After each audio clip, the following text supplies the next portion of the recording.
Good morning students. మనం management అకౌంటెన్సీలో profit ratios పెట్టాం, లాభదాయకత నిష్పత్తులు క్యాలిక్యులేట్ చేసాం, ప్రాఫిటబుల్ రేషియోస్, లిక్విడ్ రేషియోస్ కట్టాం, ద్రవ్యత కలిగినటువంటి నిష్పత్తులు కట్టాం, టర్న్ ఓవర్ రేషియోస్ కట్టాం, అంటే ఈ స్టాక్ టర్న్ ఓవర్ అటువంటి రేషియోస్ కూడా కట్టాం అండి.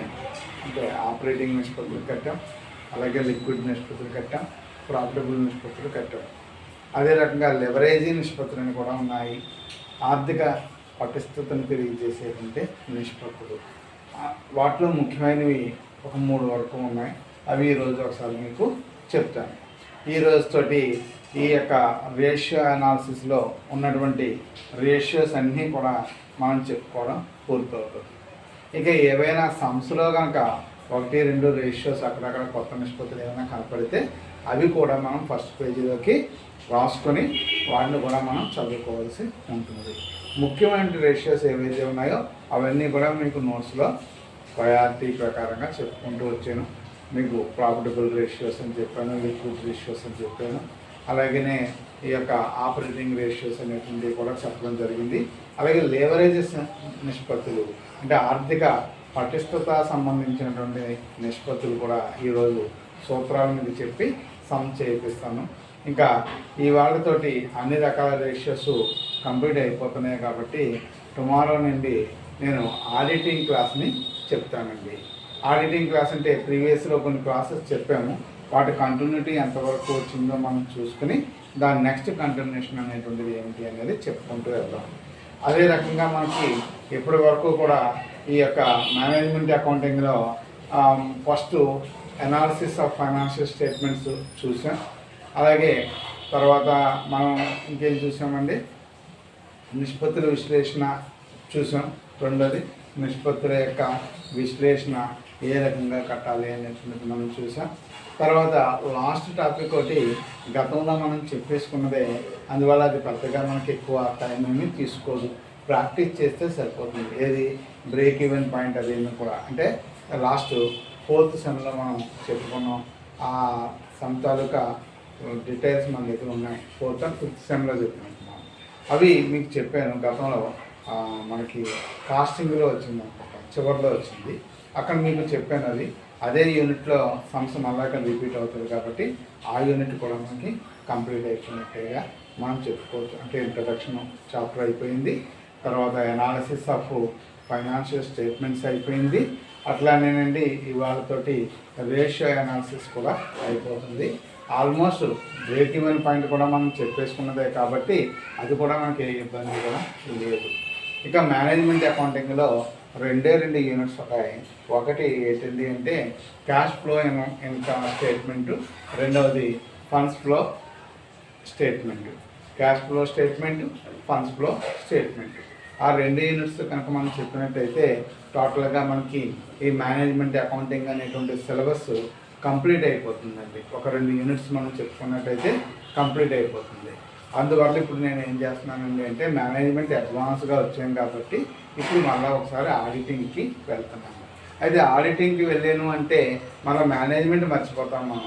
అందువల్ల అట్లా జరగకుండా రేపటి నుంచి క్లాసెస్ ఏమని మీకు రిలీజ్ చేస్తామంటే అండి, ఆడిటింగ్ బై మేనేజ్మెంట్ అని రిలీజ్ చేస్తాను. ఓకేనండి. ఆడిటింగ్ బై మేనేజ్మెంట్ అంటే ఆడిటింగ్ క్లాస్ చెప్తూ ఉంటాను, మేనేజ్మెంట్లో ప్రాక్టీస్ చేయడానికి సంస్థను నేను చెప్తూ ఉంటాను. పేజ్ నెంబర్స్ కానీ లేదా ఒక పేపర్ కానీ లేదా ఒక సమ్లో డిక్టేట్ చేయడం కానీ చేస్తుంటాను. అప్పుడు మీరు ఏం చేస్తారని అంటే ఆడిటింగ్ క్లాస్ని అటెండ్ అయినట్టు ఉంటుంది, మేనేజ్మెంట్ క్లాస్ని అటెండ్ అయినట్టుగా ఉంటుంది. అంటే బోత్ క్లాసెస్ కూడా రెగ్యులర్ ప్రాక్టీస్లోకి వస్తాయండి. అర్థమవుతుందండి.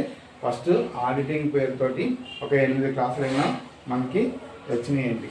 తర్వాత మేనేజ్మెంట్ పేరుతోటి మనం, అంటే మేనేజ్మెంట్ అకౌంటింగ్ పేరుతోటి ఈ వాటికి 30 క్లాసెస్ వచ్చినాయి కాబట్టి టోటల్గా మేనేజ్మెంట్లో అబౌవ్ 60% సిలబస్ కంప్లీటెడ్. ఇంకా ఉన్నది 2 యూనిట్స్.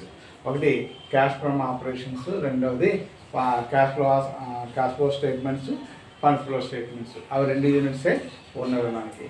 కానీ ఇప్పుడు ముందుగా కొద్ది రోజుల పాటు ఆడిటింగ్ మనం మెయిన్ చేసుకుంటూ లెసన్ చెప్పుకుంటూ వెళ్ళి దాంతోపాటు ప్రతిరోజు లేదా రోజు మనకు ఉన్నటువంటి ఖాళీని బట్టి టైంని బట్టి మనకి మేనేజ్మెంట్ సమ్స్ కూడా ప్రాక్టీస్ చేయడం అనేది చేద్దాం.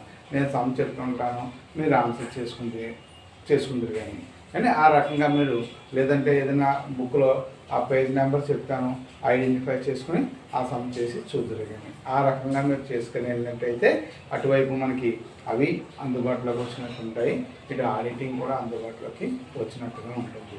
ఇంకా మేనేజ్మెంట్లో ఈ రేషియో అనాలిసిస్ అనేటువంటి మేజర్ సమ్స్ అన్నీ చెప్పేశాను. మరొక మోడల్ ఉంటుంది, అది ఆడిటింగ్తో పాటు కంటిన్యూ చేస్తానండి. ఓకేనండి. అంటే ఇవి ఆల్రెడీ చెప్పిన దాంతో రేషియో అనాలిసిస్ క్లోజ్ చేసేయడం కుదరదు. ఇంకా ఒక మోడల్ ఉంది, ఆ మోడల్ ఆడిటింగ్తో పాటు నేను మనకున్నటువంటి ఫ్లెక్సిబిలిటీని బట్టి చెప్పుకుంటూ వస్తాను. మీ అందరికీ అర్థమైనట్టే కదండి. మనం రేషియోస్లో ప్రాఫిటబుల్ రేషియోస్ చూసాం, అలాగే మనం ఆపరేటింగ్ రేషియోస్ చూసాం, అలాగే లిక్విడ్ రేషియోస్ చూసాం. ఈరోజు లివరేజ్ నిష్పత్తికి సంబంధించిన ఈక్వేషన్స్ ఇస్తే టోటల్గా ఈక్వేషన్స్ అన్నీ కూడా మీకు ఇచ్చినట్టే. ఇవి మీరు రెగ్యులర్ ప్రాక్టీస్లో ఏ బుక్లోనే వెరిఫై చేసుకున్నప్పుడు సరిపోతుంటాయి. ఏదైనా 1-2 ఈక్వేషన్స్ మనం చెప్పుకున్నది ఒకలాగా ప్రాక్టీస్లో ఒకలాగా ఉన్నట్టయితే రెగ్యులర్ క్లాసెస్ స్టార్ట్ అయినప్పుడు వాటి మీద క్లారిఫికేషన్ మీకు ఇస్తూ ఉంటాను. ఒక్కోసారి గైడ్లో ఏం చేస్తుంటాడు ఏంటంటే ఒక ఈక్వేషన్ మరొక మెథడ్లో క్యాలిక్యులేట్ చేస్తూ ఉంటాడు. అది కొంచెం కన్ఫ్యూజ్గా మనకు అనిపిస్తూ ఉంటుంది. అప్పుడు మీరు మామూలు రెగ్యులర్ క్లాసెస్లో మీకు వాటి మీద ఏ డౌట్స్ ఉన్నా అవి నేను క్లారిఫై చేయగలను. ఓకేనండి.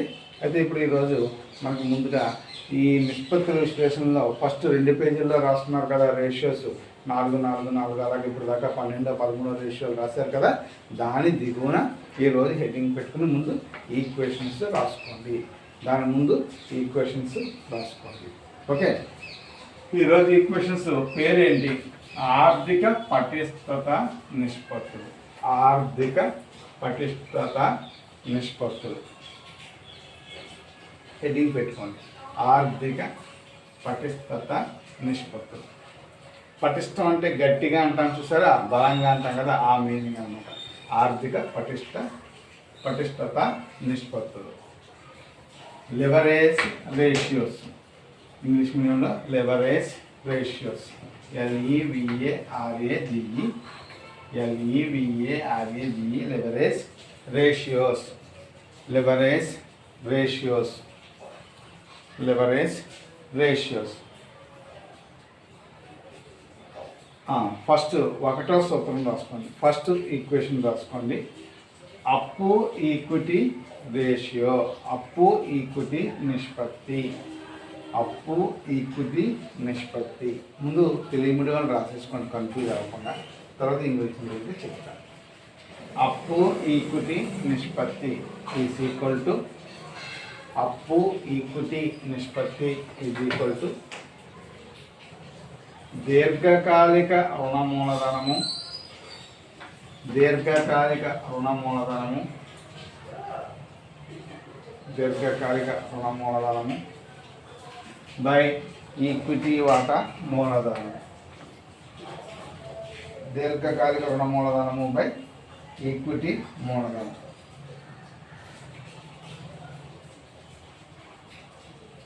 ఈక్విటీ మూలధనం. రెండవ నిష్పత్తి, రెండవ నిష్పత్తి పేరు మూలధన గేరింగ్ నిష్పత్తి. గేరింగ్ తెలుగులో కూడా గేరింగ్ అయింది. మూలధన గేరింగ్ నిష్పత్తి, మూలధన గేరింగ్ నిష్పత్తి, మూలధన గేరింగ్ నిష్పత్తి ఈజ్ ఈక్వల్ టు ఈక్విటీ వాటా మూలధనము, ఈక్విటీ వాటా మూలధనము బై ఈక్విటీ వాటా మూలధనము బై ఆధిక్యపు వాటా మూలధనము, ఆధిక్యపు వాటా మూలధనము ప్లస్ డిబెంచర్లు, ప్లస్ డిబెంచర్లు ప్లస్ అప్పులు, ప్లస్ డిబెంచర్లు ప్లస్ అప్పులు. ఈక్విటీ వాటా మూలధనము బై ఆధిక్యపు వాటా మూలధనము, ఆధిక్యపు వాటా మూలధనము ప్లస్ డిబెంచర్లు ప్లస్ అప్పు. ప్లస్ అప్పు అంటే దీర్ఘకాలిక అప్పులని అర్థం. యాజమాన్య నిష్పత్తి. యాజమాన్య నిష్పత్తి. యాజమాన్య నిష్పత్తి వాటాదారుల పెట్టుబడి బై వాటాదారుల నిష్పత్తి బై వాటాదారుల పెట్టుబడి బై మొత్తం ఆస్తులు. వాటాదారుల పెట్టుబడి బై మొత్తం ఆస్తులు ఇంటూ 1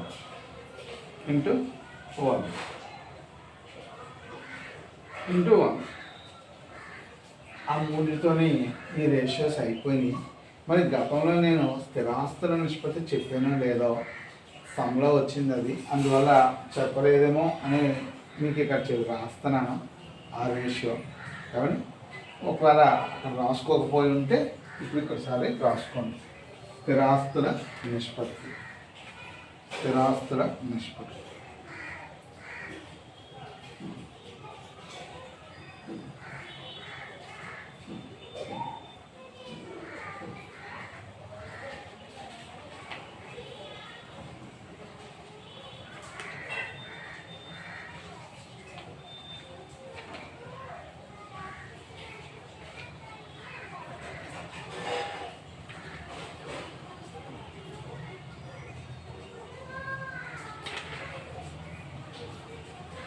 స్థిరాస్తుల నిష్పత్తి.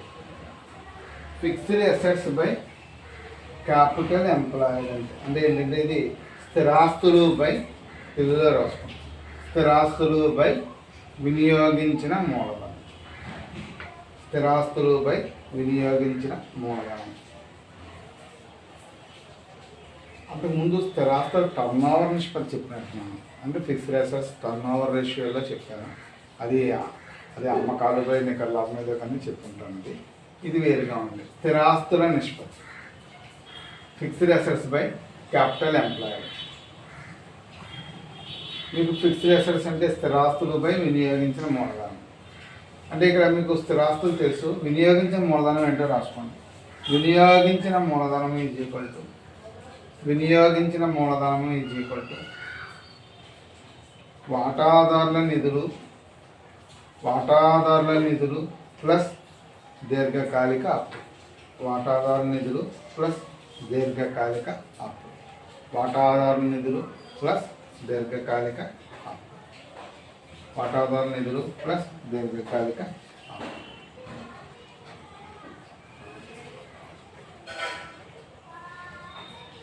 దీర్ఘకాలిక.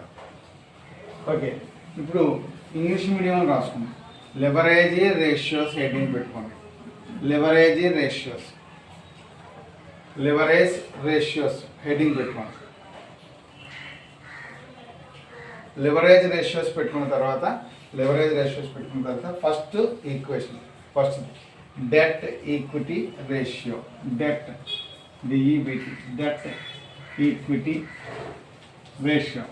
Equity ratio is equal to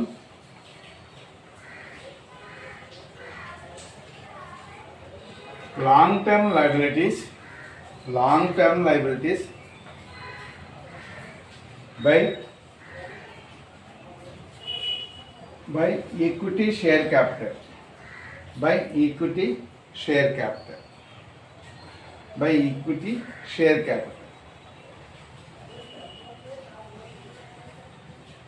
Long term liabilities by equity share capital. Next, capital gearing ratio. GARING.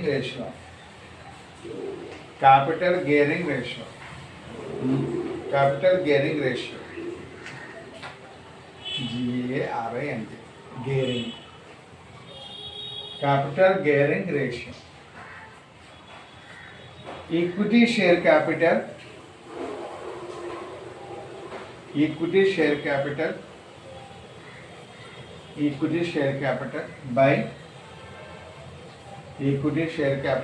by preferential share capital plus debentures plus liabilities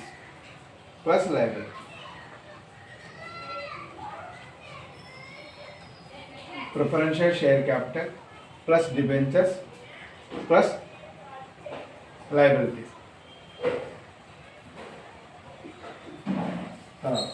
Proprietary ratio.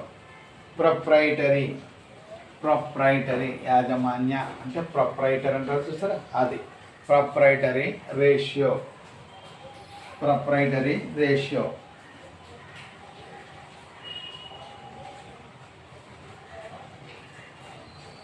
Shareholder funds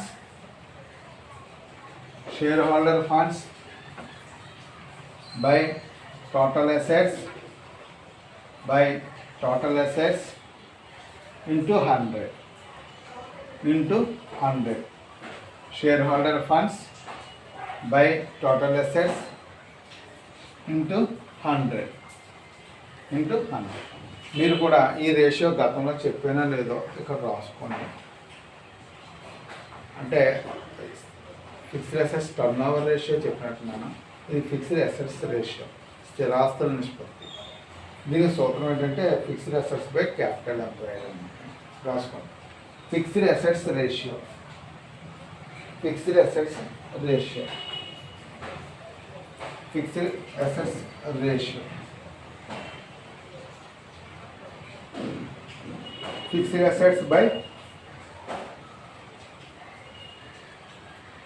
fixed assets by capital employed.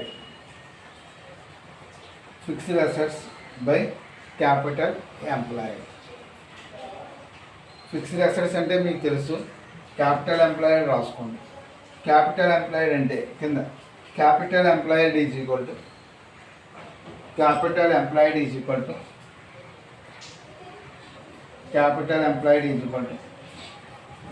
Share holder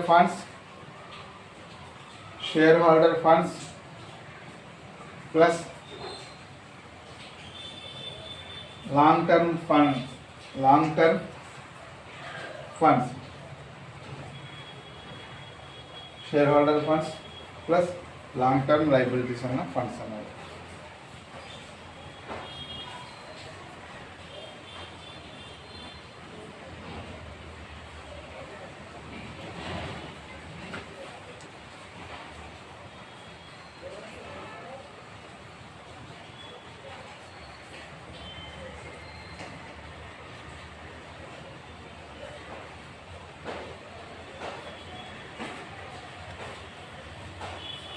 రాసుకోండి.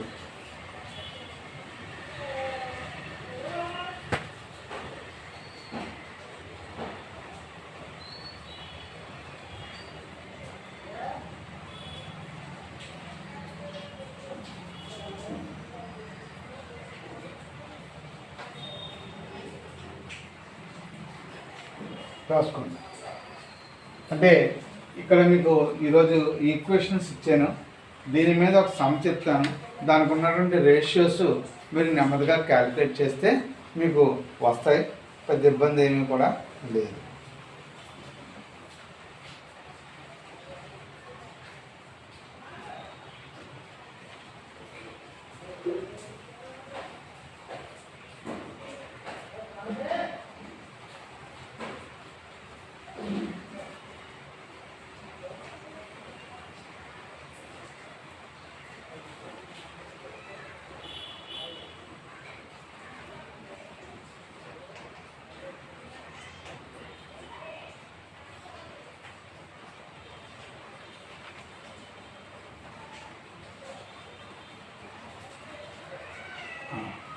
రాసుకున్న some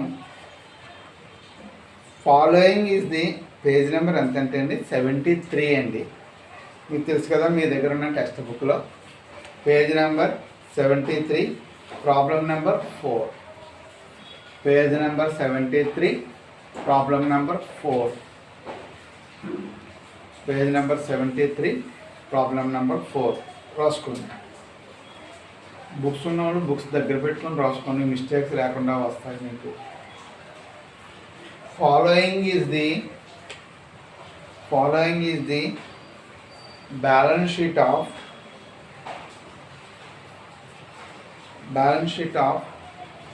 following the balance sheet of non such company limited. Non such company limited.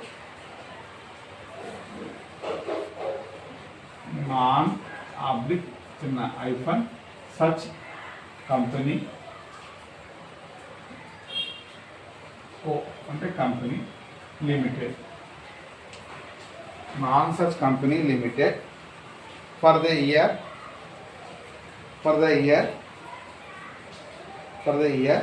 ending 31st March 2010.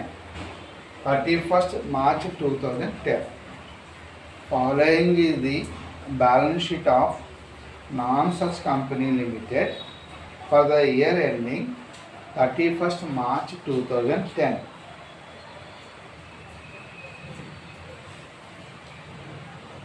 ఇంకొక లైన్లో calculate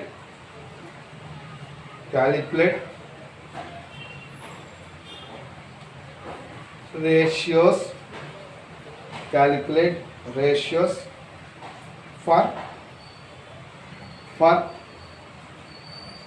first testing liquidity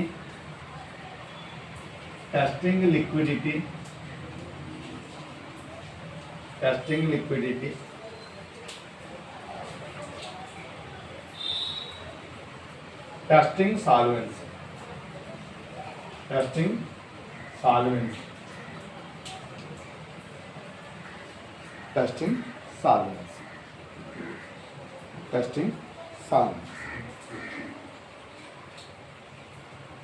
అది కొని balance sheet గీసుకోండి. 2, 4, 6, 8 ఓ 10 items ఉన్నాయి. కొంచెం పెద్ద balance షీటే తీసుకోండి. పెద్ద బ్యాలెన్స్ షీట్ రాసుకోండి. తెలుగు మీడియం రాసుకోండి. తెలుగులో non such company limited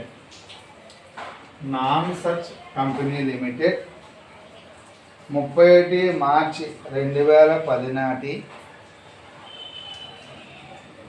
non such company limited మార్చి 31, 2010 నాటి ఆస్తి అప్పుల పట్టి క్రింది విధంగా ఉన్నది.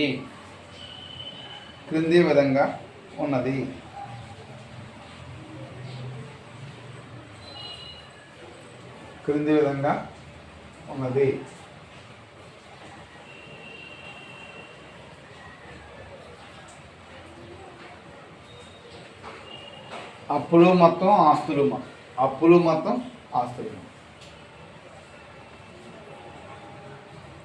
ఓకే. పైన ఇంకొక లైన్ రాసుకోండి. ఏమి రాసుకుంటారంటే క్రింది విధంగా ఉంది ఫుల్ స్టాప్. లిక్విడిటీ నిష్పత్తులను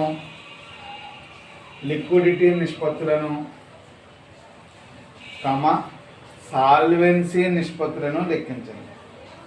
లిక్విడిటీ నిష్పత్తులను సాల్వెన్సీ ఇలా రాసుకోండి. సాల్వెన్సీ నిష్పత్తులను లెక్కించండి. లిక్విడిటీ సాల్వెన్సీ నిష్పత్తులను లెక్కించండి. అప్పుడు ఆస్తి పట్టి ఓపెన్ చేయండి. దాని కింద అప్పులు మొత్తం ఆస్తులు మొత్తం ఓ 10 ఐటమ్స్ పట్టి ఇలా రాసుకోండి. ఓ 10 ఐటమ్స్ ఉండేలాగా రాసుకోండి.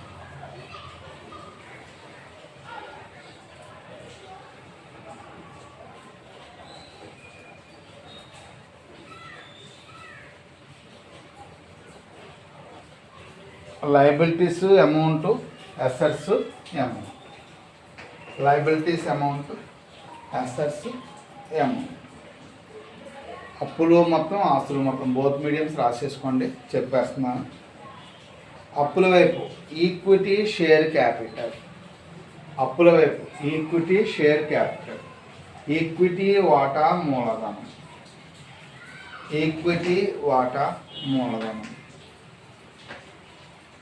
5 లక్షలు. 5 లక్షలు. తర్వాత 12% ఆధిక్యపు వాటా మూలధనం.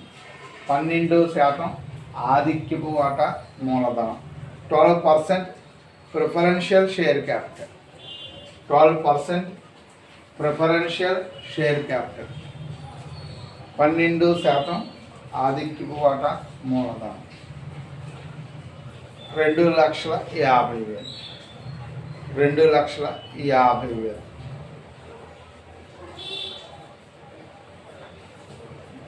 General reserve, general reserve, general reserve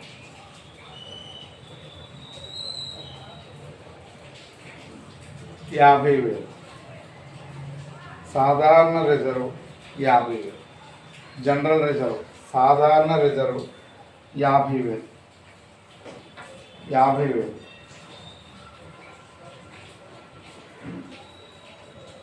profit and loss account, లాభ నష్టాల ఖాతా, ప్రాఫిట్ అండ్ లాస్ అకౌంట్, లాభ నష్టాల ఖాతా 2,00,000.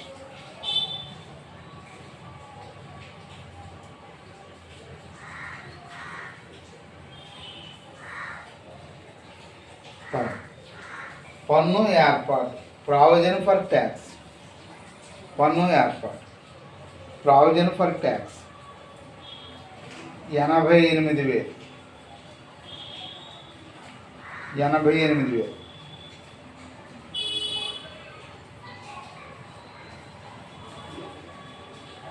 Provision for tax 88,000.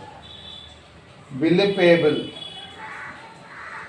Bill payable, చెల్లింపు బిల్లులు, బిల్లు పేయబుల్, చెల్లింపు బిల్లులు 62,000, 62,000.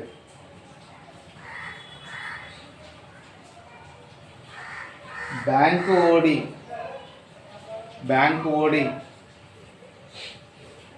10,000, బ్యాంకు ఓడి 10,000. సండ్రీ క్రెడిటర్స్, సండ్రీ క్రెడిటర్స్, వివిధ రుణదాతలు, సండ్రీ క్రెడిటర్స్, వివిధ రుణదాతలు 40,000, 40,000. 12% డిబెంచర్లు, 12% డిబెంచర్స్, 12% డిబెంచర్, 12% డిబెంచర్స్ 2,50,000, 2,50,000. ఆస్తుల్లోకి రండి, రెండో పక్కకు రండి, ఆస్తుల్లోకి రండి. గుడ్ విల్, ఆస్తుల్లో గుడ్ విల్ 2,50,000, 2,50,000.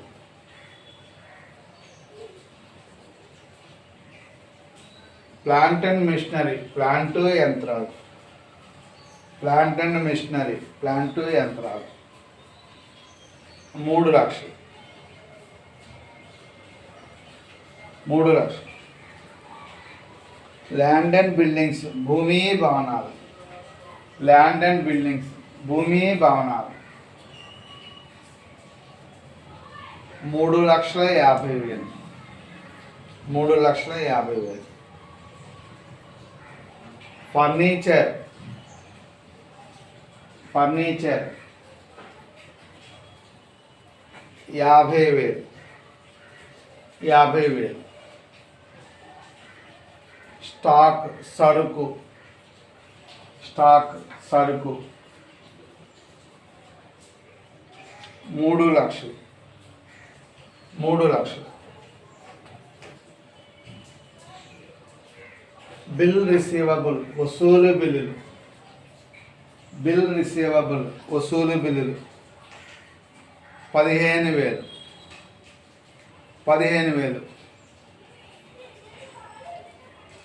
సండ్రీ డెటార్స్, వివిధ రుణగ్రస్తులు, సండ్రీ డెటార్స్, వివిధ రుణగ్రస్తులు 75,000, 75,000. క్యాష్ అట్ బ్యాంక్, బ్యాంకులో నగదు క్యాష్ అట్ బ్యాంక్, బ్యాంకులో నగదు 1,00,000. మార్కెటబుల్ సెక్యూరిటీస్, మార్కెటబుల్ సెక్యూరిటీస్ తెలుగులో కూడా మార్కెటబుల్ సెక్యూరిటీలు అని రాసుకోండి, అంటే స్వల్పకాలిక సెక్యూరిటీలు అన్నమాట. మార్కెటబుల్ సెక్యూరిటీలు 10,000.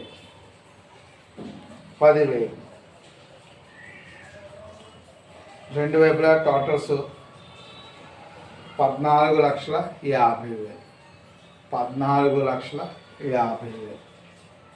14,50,000. 14,50,000.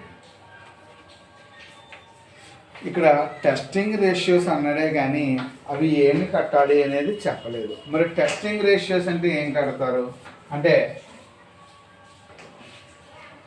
టెస్టింగ్ లిక్విడిటీ అని అడిగాడు కదా, అంటే లిక్విడిటీ నిష్పత్తులను అడిగాడు. ఏం కట్టాలి అంటే రాసుకోండి, అక్కడ ఆ కింద రాసుకోండి.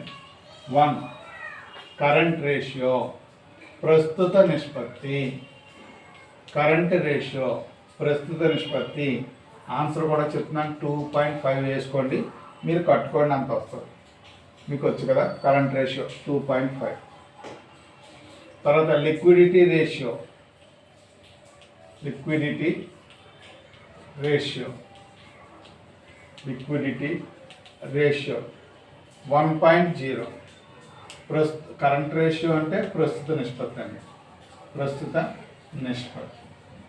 లిక్విడిటీ రేషియో అంటే ద్రవ్యత్వ నిష్పత్తి. ద్రవ్యత్వ నిష్పత్తి అంటే మీకు ఏం చెప్పాలి అంటే శీఘ్ర నిష్పత్తి. మీ దృష్టిలో శీఘ్ర నిష్పత్తి. అలాగే అబ్సల్యూట్ లిక్విడ్ రేషియో, అబ్సల్యూట్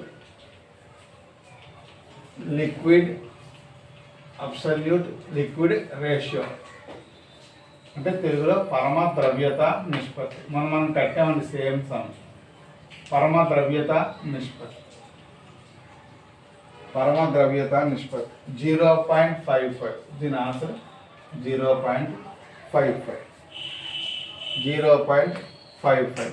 ఇవి టెస్టింగ్ రేషియోస్. తర్వాత ఇంకోటి ఏంటన్నాడు, సాల్వెన్సీ రేషియో. సాల్వెన్సీ రేషియో 1 అప్పు ఈక్విటీ నిష్పత్తి. Debt equity ratio, DEBT, debt equity ratio.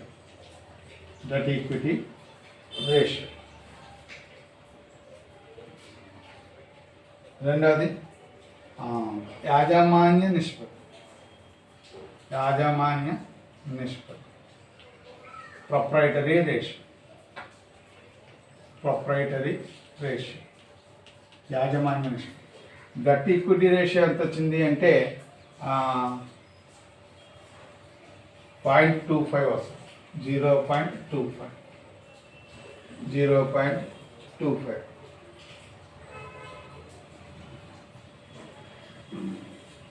తర్వాత ప్రొప్రైటరీ రేషియో 69%, లేదా 0.69 అని ఉన్నా, అంటే ఇంటూ 100 వేయలేదనుకోండి ఈక్వేషన్లో, 1 అయ్యండి. 0.69 అని ఇంటూ 100 వేసారనుకోండి 69% అయింది. తర్వాత మూలధన గేరింగ్ నిష్పత్తి. Capital gearing ratio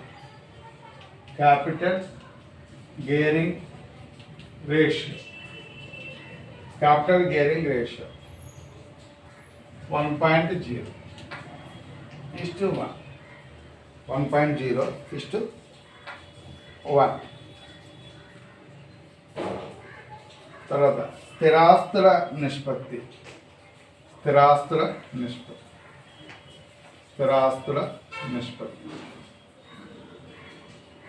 fixed assets ratio. Fixed assets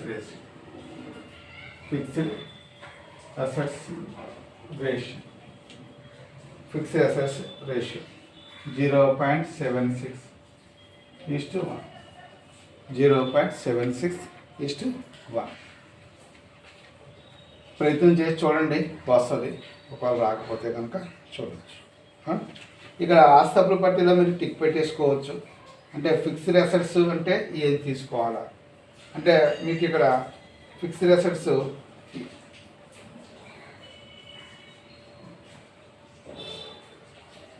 ఇవన్నీ ఫర్నిచర్ దగ్గర నుంచి 9,50,000 వస్తాయి. ఇదిగో గుడ్ విల్ దగ్గర నుంచి ఫర్నిచర్ దాకా స్థిరాస్తులు, ఇక్కడ నుంచి ఇక్కడ దాకా టికెట్ కొను. గుడ్ విల్ నుంచి ఫర్నిచర్ దాకా స్థిరాస్తులు fixed assets. Stock, bill receivable, sundry debtors, bank, marketable ఇవన్నీ కూడా కరెంట్ అసెట్స్, ప్రస్తుత ఆస్తులు. ఇక్కడ నుంచి ఇక్కడ స్టాక్ దగ్గర నుంచి ఇక్కడ దాకా టికెట్ కొను. అర్థమవుతుందని? శీఘ్ర అంటే స్టాక్ వదిలేయండి. శీఘ్ర నిష్పత్తిలో కట్టేటప్పుడు స్టాక్ వదిలేయండి. అలాగే అబ్సల్యూట్లో కట్టేటప్పుడు అంటే పరమద్రవ్యత కట్టేటప్పుడు బ్యాంకులో అనేది మార్కెటబుల్ సెక్యూరిటీలు అవి రెండే తీసుకోండి. అలాగే ఇటువైపు షేర్ హోల్డర్ ఫండ్స్ అన్నారనుకోండి, ఈక్విటీ మూలధనం, ఆధిక్య మూలధనం, general reserve, profit and loss. ఇక్కడి నుంచి ఇక్కడ దాకా షేర్ హోల్డర్ ఫండ్స్లోకి వస్తాయి.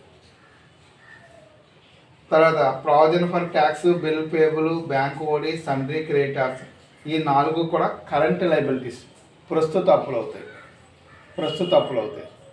అలాగే డిబెంచర్స్ లాంగ్ టర్మ్ లైబిలిటీ, స్థిర అప్పు అవుతుంది. మీరు ప్రయత్నం చేసి చూడండి. రేపు లేకపోతే మరొకసారి ఎక్స్ప్లెయిన్ చేసి అప్పుడు మనం ఎదురుకి వెళ్దాం. ఓకేనండి? అర్థమైంది కదండి? Thank you.